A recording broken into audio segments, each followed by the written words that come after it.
Hello guys, आज हम एक प्रिंसेस कट ब्लाउज की कटिंग करना सीखेंगे बहुत ही आसान तरीके से। जो आप इमेज देख रहे हो उसके हिसाब से हम कटिंग करेंगे। ये किसी ने मेजरमेंट भेजा है, उसके हिसाब से हम करेंगे। जो भी मेजरमेंट है उसको फॉलो करते हुए करेंगे।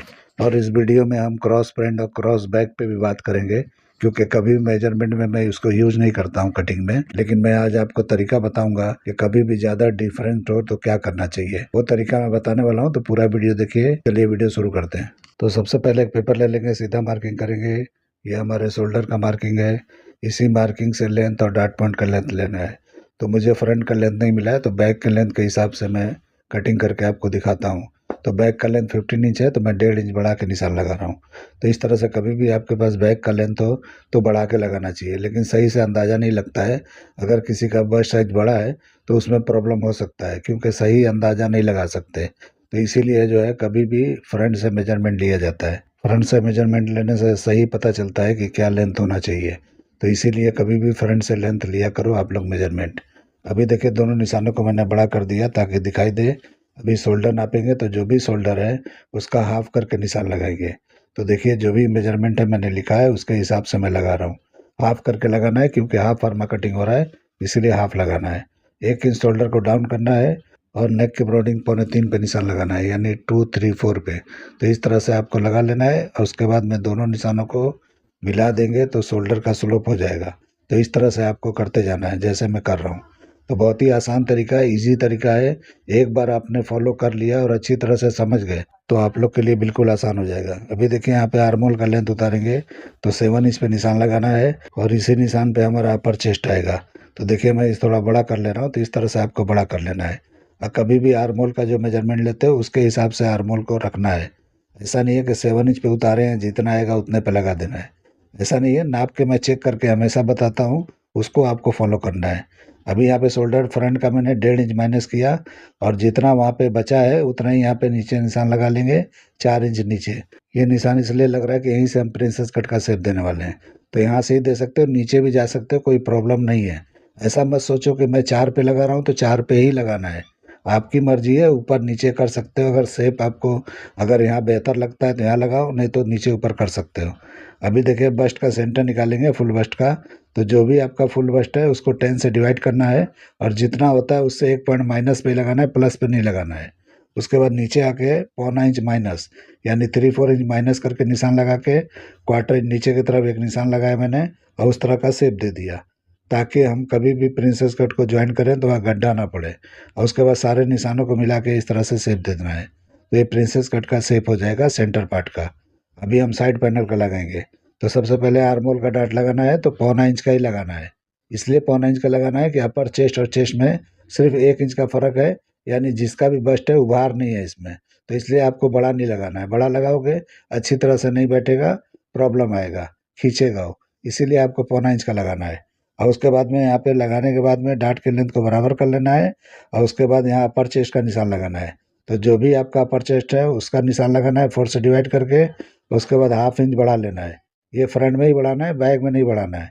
उसके बाद यहाँ से वहीं से नाप के देखेंगे, इस तरह से घुमा के, कि आर्मोल कितना आ रहा है। अगर बराबर आ रहा है तो डन कर देना है, कम आ रहा है तो बढ़ा लेना है, और बड़ा आ रहा है तो छोटा कर लेना है। ये सब कर लेना है, क्योंकि मेजरमेंट के हिसाब से चलना है आपको। ये नहीं कि जो मेजरमेंट मैंने 7 पे डाउन कर दिया तो उस पे जितना भी आता है तो उतना ही पे लगा दो, उतना ही बना दो। ऐसा नहीं है, बॉडी का मेजरमेंट लेके काम करो, वो ज़्यादा बेहतर तरीका है। आप इस तरह से अंदाजे से करोगे तो किसी को बराबर आएगा, किसी को नहीं आएगा। तो ये सब समझ के आपको करना है। अभी हम डाट चेक करेंगे कितना आएगा। तो देखिए, वेस्ट का मैंने निशान लगाया बैक के लिए, और 1 इंच बढ़ा लिया डाट के लिए, बैक के डाट के लिए। उसके बाद अपर चेस्ट वाली लाइन से ये वेस्ट की लाइन को मिलाना है, और उसके बाद बस्ट के सामने बिल्कुल एक निशान छोटा सा लगा लेंगे। उसके बाद ये नापेंगे कि कितना है। तो ये बैक का सीम आएगा हमारा, तो इतना बैग आएगा, तो उसके हिसाब से यहाँ पे नाप लेना है। और इस तरह से घुमा के मेजरमेंट को, और जो भी आपका फुल बस्ट है उसका हाफ करके यहाँ निशान लगाना है। थोड़ा बढ़ा लेना है, कम पे नहीं लगाना है। तो देखिए, मैं थोड़ा सा बढ़ा के निशान लगाने वाला हूँ। तो इस तरह से थोड़ा सा बढ़ा लेना है, कम नहीं करना है। कम करोगे तो टाइट होगा फुल बस्ट पे, फिर बिगड़ जाएगा आपका। तो इस तरह से आपको कर लेना है। उसके बाद में ये निशान को इस निशान से, यानी अपर चेस्ट के निशान से और चेस्ट के निशान को मिलाते हुए नीचे तक एक लाइन लगा लेंगे। उसके बाद हम इसको चेक करेंगे कि सेंटर का पार्ट कितना है। तो जितना भी है उतना उधर माइनस कर लेंगे, और उसके बाद जो भी आपका वेस्ट है उसको 4 से डिवाइड करके निशान लगा देंगे। तो वेस्ट 36 है तो आपको यहाँ पे 9 इंच पे लगा लेना है। तो देखिए मैं 9 इंच पे लगा रहा हूँ। उसके बाद चेक करेंगे कि कितना ये आया है। तो नापने के बाद देखो ये कम आया है। कम आए तो कम पे नहीं लगाना है, आपको बढ़ा लेना है।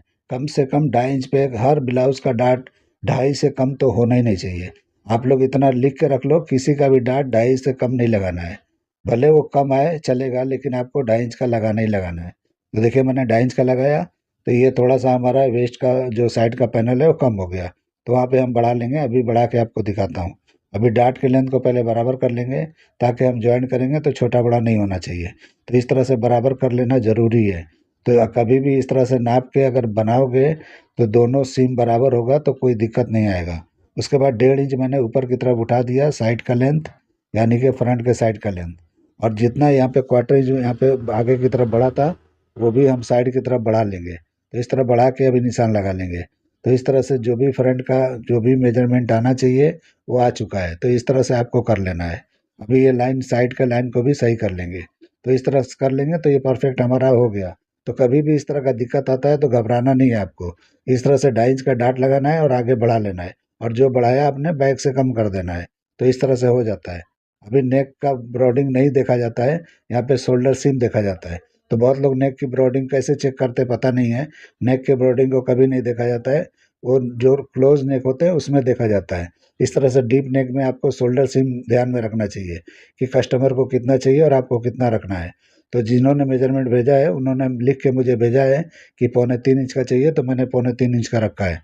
और उसके बाद 7 इंच का मैंने डिप दिया है, जो मेजरमेंट उन्होंने दिया उसके हिसाब से। इस तरह से मैंने शेप लगा लिया। तो जिन्होंने भी मेजरमेंट दिया उनके समझ में आ गया है कि शोल्डर सीम ही नापा जाता है, नेक की ब्रॉडिंग नहीं नापा जाता है। तो आप लोग भी इस तरह करते हो तो चेंज करो, अपने जो भी काम का तरीका है उसको चेंज करो। तो इस तरह से चेंज करोगे तो अच्छी तरह से क्लाइंट के हिसाब से आपका काम हो पाएगा। क्योंकि क्लाइंट को पता नहीं होता है नेक की ब्रॉडिंग का, शोल्डर सिम उनको पता होता है। तो शोल्डर सिम पूछा करो कितना मैडम चाहिए आपको, तो उस हिसाब से आपको करना है तो ज़्यादा बेहतर होगा। अभी मैंने कटिंग कर लिया, कटिंग मार्किंग पे ही करना है। और जब कपड़े पे जाएंगे तो उसको मार्जिन छोड़ते हुए जाना है। तो हो सकता है मैं आगे चल के इसमें दिखा दूंगा कि कपड़े पे किस तरह से कटिंग किया जाता है। अभी देखिए बैक का कटिंग पहले कर लेंगे, फ्रंट का प्रिंसेस पार्ट हम बाद में कटिंग करेंगे। तो देखिए मैं किस तरह से पेपर रखा हूँ, इस तरह से रखना है। और जो भी शोल्डर है जितना चौड़ा है जहाँ है वहीं पे निशान लगा देना है। देखो फार्मर मैंने कैसे रखा वैसे रखना है। और अपर चेस्ट का निशान जहाँ पे है वहीं लगाना है, जो 1/2 इंच फ्रंट के अंदर बढ़ाए थे उसका नहीं लगाना है। उसके बाद साइड के सीम को बराबर कर लेना है इस तरह से। तो ये हमारा लेंथ निकल जाएगा बैक का। तो इस तरह से बैक का लेंथ निकल जाता है। तो कभी भी बैक का मेजरमेंट नहीं लिया जाता है, लेकिन ऑटोमेटिक अपनी जगह पे जाके बैठ जाता है। तो देखिए अभी किस तरह आएगा मैं अभी बताने वाला हूँ। अभी नेक का जो भी डीप है यहाँ पे बैक का निशान लगा लेंगे, और उसके बाद जो भी शेप है वो लगाएंगे। इसके पहले हम लेंथ का निशान लगा रहे हैं, यानी बैक के लेंथ का। तो इस तरह से निशान लगाना है, एक एक्स्ट्रा लगाना है, क्योंकि हम डाट वगैरह वहाँ पे मारेंगे तो कुछ भी ऊपर नीचे होगा तो काम आएगा वो। तो अभी मैं करके दिखाऊंगा तो आपको आइडिया लग जाएगा कि मैंने क्यों बढ़ाया है। अभी यहाँ पे अपर चेस्ट चेक करेंगे तो जो भी अपर चेस्ट है उसको 4 से डिवाइड करके उतना ही होना चाहिए, यहाँ पे लूजिंग नहीं रहेगा। उसके बाद वेस्ट भी नापेंगे, तो वेस्ट जितना है उसको 4 से डिवाइड करके निशान लगाना है। और क्वार्टर इंच मैंने उसमें बढ़ाया था तो इसमें माइनस कर लेना है। तो देखो मैं पहले माइनस कर लेता हूँ, और उसके बाद डाट का निशान लगाएंगे। 1 इंच का डाट का मैंने निशान लगाया था, तो 1 इंच ही लगाना है, जैसे मैंने फ्रंट में आपको तरीका बताया था उसी हिसाब से। और उसके बाद जब निशान लग जाएगा तो इस तरह साइड सिम को बंद कर देंगे। अभी हम आर्मोल का निशान लगाएंगे। तो इस तरह हो गया ये। अभी जो भी शोल्डर का निशान है उसके बिल्कुल बराबर पे नीचे की तरफ आना है, 4 इंच के करीब नीचे तक। उसके बाद से टर्न करना है आपको। बिल्कुल बाहर की तरफ कब जाया जाता है, जब क्रॉस पैंट ज़्यादा होता है। वो भी मैं अभी बताने वाला हूँ कि किस तरह का होता है, तो किस तरह से आपको बढ़ाना चाहिए, क्या करना चाहिए। इस तरह के ब्लाउज में जो नॉर्मल मैं बताता हूँ उनके लिए परफेक्ट है। ये जो भी बताता हूँ उनके लिए बिल्कुल परफेक्ट आएगा। वहाँ पे थोड़ा लूज ही आएगा, आपको टाइट कभी भी नहीं आएगा। तो इस तरीके से जो मैं शेप लगाया इसी तरह से लगा लो। और यहाँ पे ज़्यादा गड्ढा दिख रहा था, मैंने दोबारा निशान लगा के थोड़ा ठीक किया है। तो वहाँ पे ज़्यादा अंदर की तरफ नहीं होना चाहिए, तो इसलिए मैंने थोड़ा सही कर लिया। अभी नेक का भी इस तरह से शेप सही कर लेंगे, तो इस तरह से ये कंप्लीट हो जाएगा। और शोल्डर सीम जरा भी यहाँ पे पॉइंट बनता है तो थोड़ा सा यहाँ पे दबाना है, अगर नहीं बनता है तो नहीं दबाना है, अगर बने तो दबाना है इस तरह से। उसके बाद हम कटिंग कर लेंगे। तो कटिंग मार्किंग पे ही करना है, और जब भी कपड़े पे जाओगे तो मार्जिन छोड़ते हुए, यानी जितना पकड़ के आप स्टिच करते हो उतना छोड़ते हुए आपको कटिंग करना है। मार्किंग करके करो या डायरेक्ट कटिंग करो, जैसे भी करो लेकिन मार्जिन छोड़ते हुए आपको जाना है, और मार्जिन एक जैसा लेते हुए जाना है। कहीं भी कम ज़्यादा पकड़ के नहीं कटिंग कर देना है। अगर कम ज़्यादा कटिंग, अगर ज़रा भी ज़्यादा आप कटिंग करोगे और कारीगर ने कम पकड़ के सिल दिया तो आपका लूज हो जाएगा। अगर आपने कम पकड़ा है और ज़्यादा पकड़ के सिल दिया, वहाँ भी प्रॉब्लम होगा। तो वो आपको ध्यान रखना है कि कारीगर कितना पकड़ के सिलाई करेगा, उसके हिसाब से आपको कटिंग करना है। अभी डार्ट को मैंने कटिंग कर लिया क्लोज करके, इस तरह से मैंने बराबर कर लिया। तो कभी भी इस तरह से डार्ट को कटिंग करके मीटो मीट करके आपको सीधा इस तरह से निशान लगा के कटिंग कर लोगे तो कुछ भी यहाँ पे ऊपर नीचे नहीं होगा, बिल्कुल स्मूथ दिखेगा, सीधा दिखाई देगा। उसके बाद में यहाँ पे मैं लेंथ नाप के दिखा रहा हूँ बैक का, तो जो आपने दिया था उतना ये बराबर आ चुका है। तो इस तरह से ये बराबर आ गया। तो इसी तरह से आप फ्रंट नहीं बढ़ाओगे तो ये बैक से छोटा हो जाएगा। इसीलिए कभी भी इस तरह का मेजरमेंट आपने लिया है या लेते हो तो इस तरह से बढ़ा के कटिंग करना है। अगर फुल बस्ट काफ़ी बड़ा है यानी हैवी बस्ट है तो आपको ज़्यादा यहाँ पे बढ़ाना पड़ेगा फ्रंट को। ये नहीं कि सब में 1.5 इंच ही बढ़ाना है, ऐसा नहीं है। बस्ट के हिसाब से होता है कम ज़्यादा, तो आपको समझ के करना है। अभी फ्रंट के डार्ट को हम कटिंग कर लेंगे, तो देखिए किस तरह से कटिंग कर रहा हूँ, इस तरह से कर लेना है। वेस्ट के डार्ट को पहले कटिंग करना है, उसके बाद आर्म होल के डार्ट को एक तरफ से कटिंग करेंगे और उसके बाद क्लोज करेंगे डार्ट को, जो भी डार्ट का निशान लगाए हैं। उसके बाद हम इसको आर्म होल को सेट करेंगे। तो मैं इसी तरह से कटिंग बताता हूँ, तो कभी भी क्रॉस फ्रंट का ज़रूरत नहीं पड़ता है। अगर किसी किसी के क्रॉस बैक में ज़्यादा फ़र्क है, यानी वो झुकी हुई लेडी है, पीछे से एकदम बाहर की तरफ है, आगे से बिल्कुल नैरो है, तो उसके लिए अलग तरीका होता है। अभी मैं बताने वाला हूँ कि किस तरह से करना है उसको। मेजरमेंट से ही करेंगे लेकिन किस तरह से हैंडल करना है वो तरीका मैं बताने वाला हूँ। तो इस तरह से प्रिंसेस कट का मेरा ये कटिंग हो गया। अभी रख के मेजरमेंट करके मैं आपको दिखा देता हूँ कि कितना आया है, यानी फुल बस्ट बराबर आया है कि नहीं आया है। तो जो मैंने मेजरमेंट कर करके मैंने दिखाया, तो आपको आइडिया लग गया होगा कि किस तरह से मैंने कटिंग किया है। बराबर ही आना चाहिए, कम नहीं आएगा।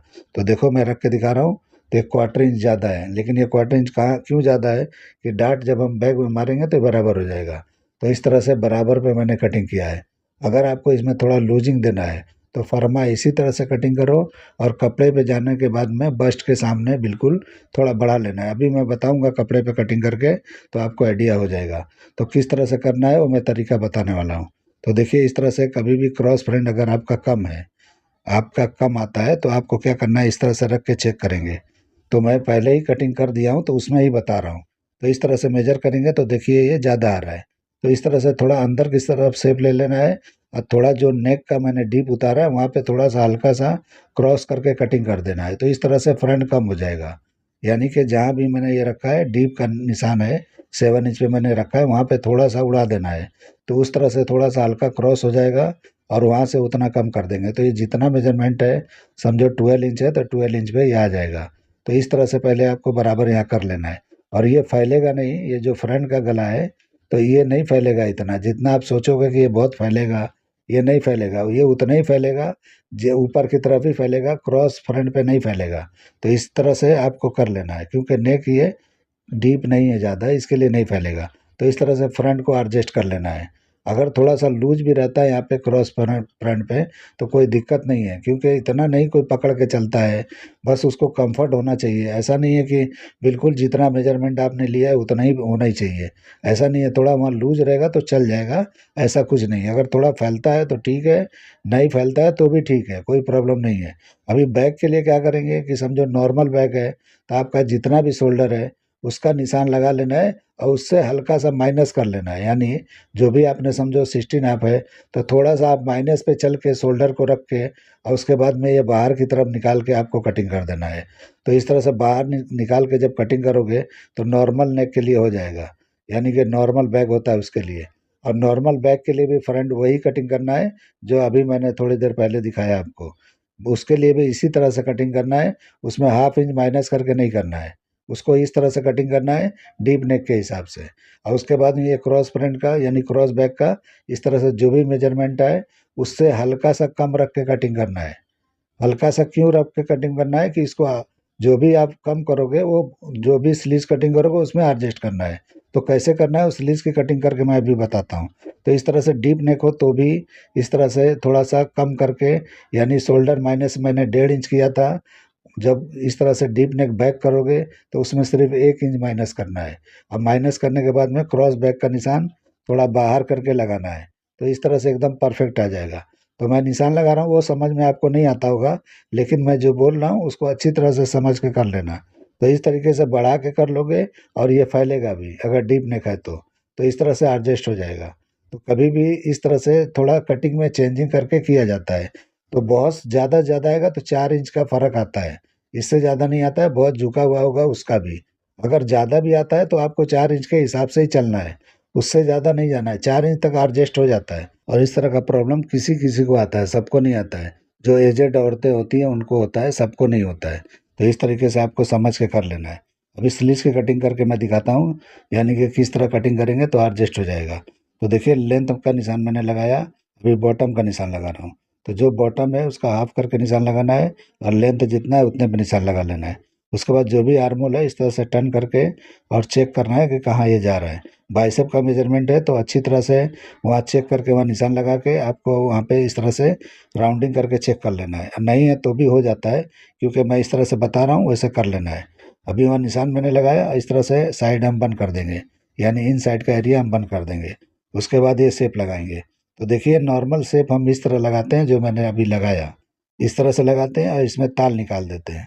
अगर इस तरह से लगाते हो तो ये परफेक्ट बैठता है। अगर इस तरह से नहीं लगाओगे, अगर डीप नेक में, तो क्या होगा, बैग में झोल आता है, यानी कि एक्स्ट्रा नहीं होना चाहिए। लेकिन आप जो मैंने अभी क्रॉस बैग का आइडिया बताया आपको कि किस तरह से करना है, उसके लिए इस तरह का शेप लगाना है जो मैं अभी लगा रहा हूँ। तब जाके यहाँ से भी एडजस्ट होगा और क्रॉस बैग में थोड़ा माइनस पे रहोगे वो भी एडजस्ट हो जाएगा। तो एकदम कंफर्ट अपनी जगह पे बैठ जाएगा। तो इस तरह से स्लीव्स में भी चेंज किया जाता है और क्रॉस बैग को भी चेक कर लिया जाता है। बहुत बाहर जाएंगे तो अच्छी तरह से नहीं बैठता है। बहुत लोग बाहर की तरफ लेके जाते हैं, क्रॉस फ्रंट नापने से यही प्रॉब्लम होता है। इसीलिए अब मैं किसी का नापता ही नहीं हूँ और मैं यूज भी नहीं करता हूँ, लेकिन मुझे अभी तक कोई प्रॉब्लम नहीं आया है।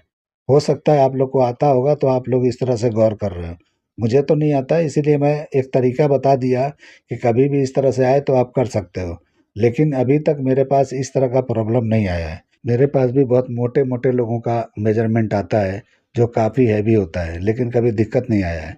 आप लोग के पास कभी इस तरह का आए, और मैं तो बोलता हूँ जो जितना ही डरता है उतना ही उसका काम खराब होता है। डरना बिल्कुल नहीं है, जो आपके समझ में आता है, जो आपको बेहतर लगे, वो बेहतर होता है। क्लाइंट को इतना पता नहीं होता है। हाँ, कुछ प्रॉब्लम है, वो बोल सकती है तो उसका हल भी निकाला जा सकता है। तो इस तरह से आपको कर लेना है। अभी देखिए पहले मैंने उस तरह का स्लीव्स कटिंग किया बाहर करके, अब बाद में इस तरह से आपको अंदर की तरफ कटिंग कर लेना है। तो मैंने दोनों तरीके इसमें बता दिया, आप लोग इसको फॉलो करके कर सकते हो। तो इस तरह से ये कटिंग होता है और इस तरह से बनाया जाता है। तो ऐसा नहीं है कि कभी किसी को प्रॉब्लम नहीं आ सकता है, आ सकता है। ऐसा नहीं है कि मैं जो कटिंग कर रहा हूँ सबको परफेक्ट आ जाए। लेकिन इस तरह से काफ़ी हद तक बहुत लोगों को समझ में आ गया है कि जो मैं कटिंग और तरीके बताता हूँ ये सही है। तो सही है तो उसको ही फॉलो करते जाइए, और उसमें से जो भी आपको निकलता है कि कहाँ पे प्रॉब्लम आ रहा है, क्योंकि बॉडी के हिसाब से 19-20 करके प्रॉब्लम आता है। सबका बॉडी अलग-अलग होता है, इसीलिए थोड़ा 19-20, आप एक ही क्लाइंट का 2 बार बनाओगे तो हो सकता है एक ब्लाउज़ सही हो जाए और एक ब्लाउज़ गड़बड़ हो जाए। तो क्यों होता है ऐसा? इसमें कई कारण हो सकते हैं, ख़ास करके फैब्रिक का हो सकता है, स्टिचिंग में प्रॉब्लम हो सकता है, 19-20 हो गया होगा। हो सकता है आपने फर्मा एक ही इस्तेमाल किया है, लेकिन फिटिंग अलग-अलग आ जाए। तो ऐसा होता है, ऐसा कुछ नहीं है, मेरे पास भी होता है। तो थोड़े-थोड़े चीज़ों से घबराना नहीं है आपको। बिंदास कटिंग करना है, बिंदास बनाना है। अभी मैं कपड़े पे कटिंग करके आपको दिखा रहा हूँ किस तरह से आपको करना है, मार्किंग नहीं करना है। मैं मार्किंग का इस्तेमाल नहीं करता हूँ क्योंकि कपड़े ख़राब होते हैं। इसीलिए मैं चॉक का इस्तेमाल करते नहीं, वो तो आप लोग को कटिंग करने के लिए, यानी दिखाने के लिए मार्किंग वगैरह करता हूँ। आपने देखा होगा कि औरों से मैं कितना कम मार्किंग लगाता हूँ। इसी तरह से मैं देखो फैब्रिक पे बिल्कुल नहीं लगाता हूँ। आपने फार्मा कटिंग किया तो ज़रूरत ही नहीं है आपको कहीं भी मार्किंग करने का। इस तरह से रखो और जितना जितना मार्जिन है छोड़ के मैंने बोला है उतना छोड़ते जाओ और कटिंग करते जाओ। और साइड में ज़्यादा छोड़ा जाता है क्योंकि कभी भी लूज टाइट के लिए वहाँ पे एक्स्ट्रा रखा जाता है, सभी रखते हैं और वहाँ रखा भी जाता है क्योंकि ज़रूरी है। कोई लूज टाइट करवाता नहीं है, लेकिन रख देना चाहिए, क्योंकि कभी भी कुछ भी ऐसा हो कि समझो कोई प्रॉब्लम हो गई तो आप 19-20 कर सकते हो। तो इसलिए वहाँ रखा जाता है। अभी देखो इसका कटिंग मैंने किया, और कभी भी फुल बस्ट पे टाइट जैसा लगे तो मैंने किस तरह बढ़ा के कटिंग किया है बस्ट के सामने, इस तरह से आपको बढ़ा लेना है। अभी मार्किंग करके मैं दिखा रहा हूँ। तो कभी भी फर्मा बराबर है, ठीक है, लेकिन इस तरह से कटिंग के टाइम पे बढ़ा के कटिंग कर लो इस तरह से, तो बिल्कुल बस्ट के ऊपर लूज हो जाएगा, परफेक्ट हो जाएगा। तो ऐसा नहीं है, कुछ बिगड़ता नहीं है, आपके हाथ में होता है कि उसको कैसे हैंडल करना है। कभी आर्मोल पे लूज आए, कभी शोल्डर पे कुछ प्रॉब्लम आए, तो उसका भी हल आसानी से निकाला जा सकता है। ऐसा नहीं है कि किसी चीज़ का हल नहीं है, हर बीमारी का इलाज होता है, और इसमें भी जो बीमारियां आती हैं आप इलाज कर सकते हो। ऐसा नहीं है कि उसको फेंका नहीं जाता है, वो खराब नहीं होता है। कितना भी आप गलत बना दो, उसका मतलब सुधार हो सकता है। ऐसा नहीं है कि गलत बन गया, गलत कटिंग हो गया तो वो बन ही नहीं सकता, ऐसा होता ही नहीं है। मेरे पास तो आज तक कोई पीस रिजेक्ट हुआ ही नहीं है। मैं तो कुछ भी अगर कारीगर ने गड़बड़ भी कर दिया, कभी कट लग गया, कभी जल गया, तो भी मैं उसको सही करके बना के दे देता हूँ, क्लाइंट को पता भी नहीं चलता है। तो इस तरह से कभी भी आपको डरना नहीं है, बिंदास काम करना है। जितना बिंदास काम करोगे उतना ही जल्दी सीखोगे, उतना ही बड़े मास्टर बनोगे, इतना समझ के रखो आप लोग। तो बैक फ्रंट का कटिंग मैंने दिखा दिया, अब स्लीव्स की कटिंग कर रहा हूँ। तो इस तरह से फोल्ड करके करना है तो भी कर सकते हो, सिंगल सिंगल भी कर सकते हो। तो देखिए यहाँ पर बराबर कर लेना है, कुछ भी 19-20 नहीं होना चाहिए, क्योंकि फोल्ड करने में अंदर का पार्ट शॉर्ट हो जाता है, ऊपर का थोड़ा लॉन्ग निकलता है, तो इसीलिए मैं सिंगल सिंगल बताता हूँ। लेकिन ऐसा नहीं है कि जब आप क्लाइंट का कर रहे हो तो प्रोटेक्शन भी ज़रूरी है, तो जल्दी जल्दी करना है तो आप मेरे तरीके को इस्तेमाल ना करके अपना तरीका लगाओ, और जिस तरह से जल्दी होता है उस तरह से कटिंग करो। तो देखिए मैं इस तरह से कटिंग किया बाहर बाहर से, इसलिए बाहर से किया कि इस तरह से आर्मोल आपका अगर बड़ा है, यानी पीछे से क्रॉस बैक बड़ा है, तो इस तरह से आपको कर लेना है। और उसके बाद में हम इसको कम करके आपको दिखा देते हैं। और उसके लिए ताल मैंने जो निकाला ज़्यादा निकालना है, वो नॉर्मल में मैं हाफ इंच निकालता हूँ, इसमें थोड़ा ज़्यादा निकालना है, तब जाके ये परफेक्ट अपनी जगह पे बैठेगा, और जैसा बॉडी है उसमें जाके चिपक जाएगा। तो बॉडी में चिपक जाए वही सही ब्लाउज है। अगर बॉडी में नहीं चिपकता है, कहीं भी ढीला ढाला है, तो ब्लाउज सही नहीं है। ब्लाउज का मतलब ही होता है बॉडी के अंदर पकड़ लेना, जैसे ब्रा पकड़ के रखता है वैसे इसको ही पकड़ना चाहिए। तो ये ज़रूरी है, ये जानना आपको बहुत ज़रूरी है कि कैसे बनाएं कि बिल्कुल बॉडी में पकड़ कर रहे। लेकिन बहुत लोग लूजिंग दे दे के बनाते हैं कि लूजिंग यहाँ पे इतना, वहाँ पे चेस्ट पे भी लूजिंग देते हैं। तो मेरे हिसाब से मैं तो नहीं देता हूँ, क्योंकि मेरे पास जो भी क्लाइंट है या डिजाइनर है उसको नहीं चलता है लूज, इसीलिए मैं इस तरह से बनाता हूँ। और लंदन के फिटिंग में और इंडिया के फिटिंग में फ़र्क है। इंडिया वाले थोड़ा सा कंफर्ट फिटिंग लेते हैं, हल्का सा लूज वाला, और बाहर लंदन वाले बिल्कुल मेजरमेंट से भी टाइट लेते हैं, बिल्कुल खींच के वहाँ बंद होता है, एक रिंकल नहीं दिखाई देता है। जैसे आपने मॉडल लोग को देखा होगा कि एक रिंकल उसमें दिखाई नहीं देता है, वैसे ही उन लोग पहनते हैं। वो सही तरीका उन लोग के लिए वो है। इंडिया वालों को थोड़ा कंफर्ट चाहिए होता है, हल्का सा, थोड़ा लूज रहेगा तो उनको चलेगा, नहीं तो उनके सांसें जो है ऊपर नीचे होने लगती है। तो इसलिए आप लोग को समझ के थोड़ा लूज अगर बनाना चाहते हो तो क्लाइंट के हिसाब से बना सकते हो, वरना जो है ब्लाउज में लूजिंग नहीं होता है। लूज भी नहीं होना चाहिए और टाइट भी नहीं होना चाहिए, इतना परफेक्ट बैठना चाहिए कि किसी को कोई तकलीफ महसूस ना हो, तब तो ब्लाउज आपने अच्छा बनाया है। अगर आपने फिटिंग ही नहीं दिया, फिनिशिंग दे के कोई मतलब नहीं है, इसीलिए फिटिंग पे ज़्यादा ध्यान देना है, और फिनिशिंग पे देते हो तो वो ज़्यादा बेहतर है। तो इसीलिए फिटिंग और फिनिशिंग दो चीज़ आपको ध्यान में रखते हुए काम करना है, तब जाके आप अच्छा कारीगर बनोगे, अच्छे मास्टर बनोगे, और जो भी होगा पैसे भी अच्छे कमाओगे। पैसे का गारंटी नहीं है, इसलिए कि कभी कभी नसीब ज़्यादा काम करता है। बहुत लोग कचरा काम करते हैं, उनके पास क्लाइंट ज़्यादा होते हैं, और आप बहुत अच्छा कर रहे हो तो आपके पास कम रहते हैं, ऐसा भी होता है। लेकिन अच्छे काम का कदर होता है और इज्जत भी मिलती है। जो भी ये तारीफ़ करता होगा तो आपको भी अच्छा लगता होगा। जब तारीफ़ आपको करता होगा तो आप लोग मुझे भी याद करते होगे, समझो मेरा देख के आपने बनाया है क्लाइंट का। और जब कस्टमर तारीफ़ करके जाएगा तो आप लोग मुझे याद ज़रूर करोगे कि हाँ, किसी ने बताया है तो मैंने बनाया है। तो दोनों को अच्छा लगता है, आपको भी अच्छा लगता है, मुझे भी अच्छा लगता है। तो इससे बेहतर क्या चाहिए? पैसा तो आदमी कमाता ही है, कम कमाए ज़्यादा कमाए हर आदमी कमाता ही है, लेकिन इज्जत भी कमाना बहुत ज़रूरी है। अभी देखिए यहाँ पे मैं मार रहा हूँ तो सब नम का सिलाई मारना है, यानी कभी भी इस तरह से बिना लाइनिंग का बना रहे हो, या समझो लाइनिंग वाला बना रहे हो, फ्यूजिंग नहीं है, तो आपको नम दे दे के, यानी गले के राउंडिंग पे नम आपको देना है। उसके बाद इस तरह से पट्टी लगाओ, पाइपिंग लगाओ, जो भी लगाओ, तो नम करके जब बनाओगे तो अच्छी तरह से नम होगा तो बॉडी पे चिपकेगा, इस तरह से फलक जाएगा। कारीगर बहुत सारे हैं जो नए होते हैं, वो बिल्कुल एक्सपीरियंस नहीं होता है, वो फलका देते हैं, तो कितना भी आप सुधार लो ब्लाउज को बैठेगा ही नहीं। तो इसीलिए कहीं कहीं इस तरह से ध्यान देना ज़रूरी है। कारीगर आपके हाथ में तो उनको समझाना ज़रूरी है, फिर आपको बराबर ध्यान देना चाहिए कि स्टिचिंग बराबर हो रही है कि नहीं हो रही है। तो इस तरह से बिल्कुल चिपक के बॉडी में बैठे वैसा स्टिचिंग होना चाहिए। तो देखिए यहाँ पे मैंने शोल्डर वगैरह मार के दिखा दिया। अभी प्रेसिंग मारने में कभी भी इस तरह से हो जाए तो प्रेसिंग करो, वरलक वगैरह हो तो वरलक करो, उसके बाद में जो भी आगे बढ़ो। तो इस तरह से बनाते जाएंगे और धीरे धीरे बढ़ते जाएंगे तो अच्छा काम होता है। कभी भी इस तरह से डायरेक्ट एक ही बार बना के प्रेस मारेंगे तो वो चीज़ वो लुक नहीं आता है। तो इस तरह से शोल्डर वगैरह है वो चिरवा कर दो, प्रिंसेस कट का जो भी आपने सिलाई मारा है उसको कर दो, हो सके तो साइड भी कर दो तो ज़्यादा बेहतर लगता है। बारीक टाका करके आप जो है साइड मारो, उसके बाद में उसको भी चिरवा कर दो, तो उसमें क्या लुक आ जाता है। तो लुक आना ज़रूरी है, इस तरह से कर करके बनाओगे तो अच्छा लुक आता है। ये देखो ये उस पे किया जाता है यानी गादी पे, लेकिन मैं डायरेक्ट टेबल पे आपको मार के दिखा रहा हूँ किस तरह किया जाता है। तो ये यहाँ पे शेप होता है तो इस तरह नहीं किया जाता है। कप्स वगैरह रख के भी आप मार सकते हो स्टीम प्रेस वगैरह, और या तो गादी वगैरह आपके पास हो तो इस तरह से बना लो, नहीं है तो और इस तरह से मारोगे तो अच्छी तरह से उभार के साथ बनेगा और अच्छा रहेगा। तो कभी भी प्रेसिंग के अंदर 35% जो है फिनिशिंग आ जाती है, तो कभी भी प्रेस का ध्यान रखना चाहिए। प्रेस मारते हुए बनाओगे तो ऑटोमेटिक वो पीस जो है जो भी बनाओगे, ब्लाउज है कुछ भी है, आपके उसमें निखार आता जाएगा। तो कभी भी थोड़ा सा सिलाई करो, प्रेस मारो, सिलाई करो, प्रेस मारो, इंटरलॉक मारो मैचिंग का, इस तरह से करते जाओगे तो फिनिशिंग अच्छी आती है। तो इस तरह से देखिए मैं किस तरह से कर रहा हूँ। और साइड का जॉइंट जो है सेंटर की तरफ गिराना है दोनों तरफ से, तो उस सब चीज़ का भी ध्यान रखते हुए आपको करना है।